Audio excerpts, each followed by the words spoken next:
Kwa baba. Mtumba mmoja mwanangu mkali ana kakati hapo siku mtoto poti ule namuona anaonaga anapitaga mkali. Ofisa bwana. Tupo na shehe hapa ndugu yangu. Tafadhali mwanangu mnisaidie. Tupo na shehe ndugu yangu, tupo na shehe. Shehe ndio haizo bwana kwa bidada. Alafu nyewe vitu hivyo nyewe mwezi sasa. Mwenye vitu hivyo ni mimi. Ngoja niwaambie. Unajua kwenye dunia leo.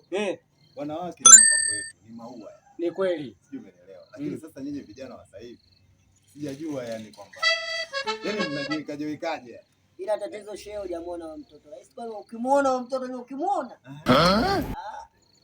Yaani yule pale kama malaika. Anajua mabawa tu sasa hivi yani ile anaenda yoani. Sema unasikia nini boy? Yeye acheni masiara yule mtoto wa poti yule.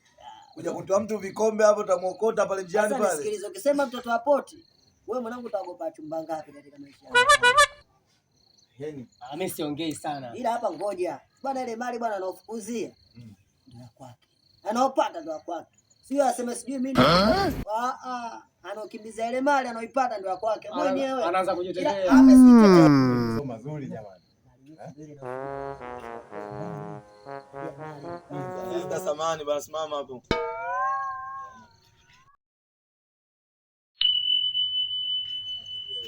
Nenda sasa, simama. Simama nenda. Nini wewe?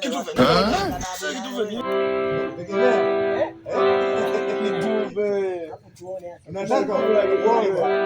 Unataka kulipa. Kumaliza wenyewe. Mimi najua watoto za kukaanga ile sabuni. Usituangalie bwana kitufe. Sema shida yako. What? Kitufe kaza ndugu yangu.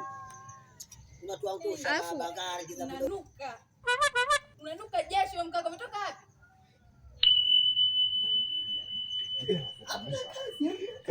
Anakata vidole.